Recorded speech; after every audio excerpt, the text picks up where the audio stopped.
ഷവോമിയുടെ Xiaomi 14T 5G എന്ന പുതിയൊരു smart phone launch ചെയ്യാൻ പോകുന്നുണ്ട്. ഈ ഒരു ഫോണിന്റെ ലോഞ്ച് ഡേറ്റ് ഒഫീഷ്യലായിട്ട് കൺഫേം ആയിട്ടുണ്ട്. ഫീച്ചേഴ്സിനെ പറ്റിയിട്ടുള്ള പല കാര്യങ്ങളും ഇപ്പം പറയാൻ കഴിഞ്ഞിട്ടുണ്ട്. അതുപോലെ തന്നെ വിലയെ പറ്റിയിട്ടുള്ള ചില ന്യൂസുകളും ഇപ്പം പുറത്ത് വന്നിട്ടുണ്ട്. എന്തായാലും ഈ ഒരു വീഡിയോയിൽ നമ്മൾ നോക്കാൻ പോകുന്നത് ഷവോമി 14T 5G എന്നുള്ള സ്മാർട്ട് ഫോണിനെ പറ്റിയിട്ടാണ്. നമ്മൾ ആദ്യം ഫീച്ചേഴ്സും കാര്യങ്ങളൊക്കെ നോക്കുകയാണെന്നുണ്ടെങ്കിൽ ഡിസ്പ്ലേയുടെ കാര്യത്തിൽ ഷവോമി 14T 6.6 ഇഞ്ചിന്റെ 1.5K ഡിസ്പ്ലേയും കാര്യങ്ങളൊക്കെ വരുന്നതായിരിക്കും. ഫുൾ HD റെസൊല്യൂഷനേക്കാളും ബെറ്റർ ആയിട്ടുള്ള റെസൊല്യൂഷൻ ഇതിൽ വരും. OLED പാനലുമായിട്ടായിരിക്കും ഈ ഒരു സ്മാർട്ട് ഫോൺ വരിക. പഞ്ചോൾ ഡിസൈൻ ഇതിൽ വരുന്നതായിരിക്കും. പഞ്ചോൾ വരിക ടോപ്പ് സെൻറ്റർ ഭാഗത്തായിട്ടായിരിക്കും. പിന്നെ ഡിസ്പ്ലേയിൽ 144 ഹെർട്സിന്റെ റിഫ്രഷ് റേറ്റ് ഒക്കെ സപ്പോർട്ട് ചെയ്യുന്നതായിരിക്കും. ഡോൾബി വിഷന്റെ സപ്പോർട്ടും കാര്യങ്ങളൊക്കെ ഇതിൽ വരുന്നതായിരിക്കും. അതുപോലെ തന്നെ 12-bit ഡിസ്പ്ലേ പോലുള്ള ഫീച്ചേഴ്സും കാര്യങ്ങളൊക്കെ ഇതിൽ വന്നേക്കാം. അപ്പം ഈ ഒരു ഫോണിൽ അത്യാവശ്യം നല്ല ഡിസ്പ്ലേ ഫീച്ചേഴ്സും കാര്യങ്ങളൊക്കെ വരുന്നതായിരിക്കും. In display finger print sensor ഇതിൽ വരും. MediaTek Dimensity 8300 എന്ന പ്രോസസ്സറുമായിട്ടായിരിക്കും ഈ ഒരു സ്മാർട്ട് ഫോൺ വരിക. ഇത് തരക്കേടില്ലാത്തൊരു 5G പ്രോസസ്സറാണ്. 5G സപ്പോർട്ടൊക്കെ ഇതിൽ ഉണ്ടാവുന്നതായിരിക്കും. ഇപ്പം ഈ ഒരു ഫോണിന്റെ വില 60,000 രൂപ പ്രൈസ് റേഞ്ചിലായിട്ടായിരിക്കും വരിക എന്നാണ് പറയപ്പെടുന്നത്. ആ ഒരു പ്രൈസ് റേഞ്ചിലാണെന്നുണ്ടെങ്കിൽ അത്ര മികച്ചൊരു പ്രോസസ്സർ എന്ന് പറയാൻ പറ്റിയിട്ടുള്ള ഒരു പ്രോസസ്സറൊന്നും ആയിരിക്കില്ല. ഇന്ത്യയിൽ കുറച്ചും കൂടി ബെറ്റർ ആയിട്ടുള്ള ഒരു പ്രൈസിംഗിൽ ഈ ഫോൺ നമുക്ക് എക്സ്പെക്ട് ചെയ്യാവുന്നതാണ്. പിന്നെ Android 14 ബേസ് ആയിട്ടുള്ള HyperOS സോഫ്റ്റ്വെയർ ആയിരിക്കും ഈ ഫോണിൽ വരിക. സ്റ്റീരിയോ സ്പീക്കേഴ്സും കാര്യങ്ങളൊക്കെ ഈ ഫോണിൽ വരുന്നതായിരിക്കും.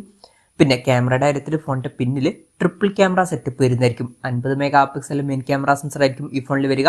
ഇതിൽ OSന്റെ സപ്പോർട്ടൊക്കെ വരും. പിന്നെ 12 mega pixel ultra wide angle ലെൻസും അതുപോലെ തന്നെ 50 മെഗാ പിക്സൽ ഒരു ടെലിഫോട്ടോ ലെൻസും ഇതിൽ വരുന്നതായിരിക്കും. അപ്പോൾ ടെലിഫോട്ടോ ലെൻസ് അടക്കമുള്ള കാര്യങ്ങൾ ഇതിൽ വരുന്നതായിരിക്കും.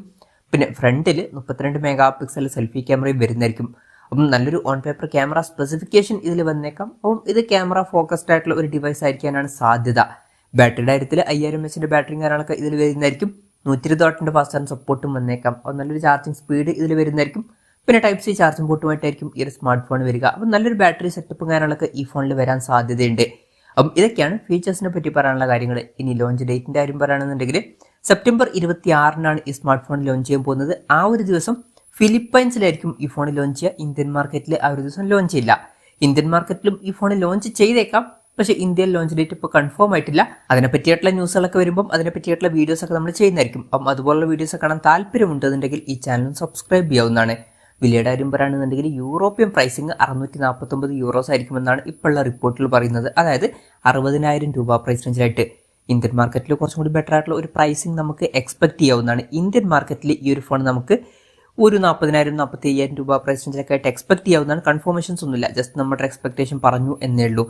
എന്തായാലും ഷവോമിയുടെ ഷവോമി 14T എന്ന പുതിയൊരു സ്മാർട്ട് ഫോണിൽ ലോഞ്ച് ചെയ്യാൻ പോകുന്നുണ്ട്. ഈ ഒരു ഫോണിനെ പറ്റിയിട്ടുള്ള നിങ്ങളുടെ അഭിപ്രായം ജസ്റ്റ് ഒന്ന് കമന്റ് ചെയ്യുക. അതുപോലെ തന്നെ ഈ ഒരു സ്മാർട്ട് ഫോൺ ഇന്ത്യൻ മാർക്കറ്റിൽ നിങ്ങൾ ഏത് പ്രൈസിങ്ങിലാണ് എക്സ്പെക്ട് ചെയ്യുന്നത് എന്നുള്ള കാര്യം കൂടി ജസ്റ്റ് ഒന്ന് കമന്റ് ചെയ്യുക.